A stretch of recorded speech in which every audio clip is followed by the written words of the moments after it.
नवीन पट्टनायक को भेटिले तीर्तोल विधायक रमाकांत भोई। आयुष्मान योजना कार्यक्रम में दलीय कर्मी गंडगोल आहत होता महिला जेई अधिकारी न्याय पाई कलेक्टर और एसपी ऑफिस रे दाबीपत्र देबा परे भी कौनसी कार्यानुष्ठान निया जाउ नहीं बोली कहिसेंती तीर्तोल विधायक। नवीन पट्टनायक को भेटी एसबू घटना विषय अवगत कराइछंती विधायक।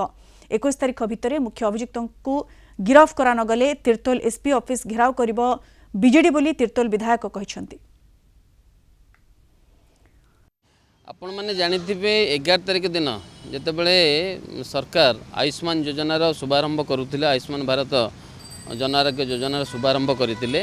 सेतेबले तीर्तोल निर्वाचन मंडली मो निर्वाचन मंडल रघुनाथपुर ब्लॉक रो तरिकुंद पंचायत रे प्रोग्राम जितेबले 2:30 रे थिला 11:30 रे बीजेपी रो किछि कर्मी एवं नेता माने जाइकरी से स्टेज को भंगा भंगी करथिले। पर सिटी जो जेई थिले एडीओ थिले जेई गोटे स्त्री लोक ताको माड मारछंती, धक्का मारछंती एवं तार ड्रेस पत्र चिराचिरी मध्य करिसंती। जेई जो एफआईआर कॉपीटा दैछंती एवं ता सहित पाखा पाखी आपणकर 16टा दफा लागिछि, ता सहित इनक्लूडिंग आक्रोसिट एक्ट भी लगिछि।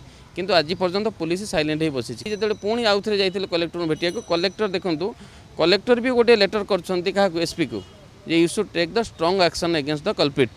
एक भी लिखाई 12 तारिख रे कहिछि, किंतु आज दिन में एसपी एपर्यंत किसी कार्यानुष्ठान नहीं नहांती।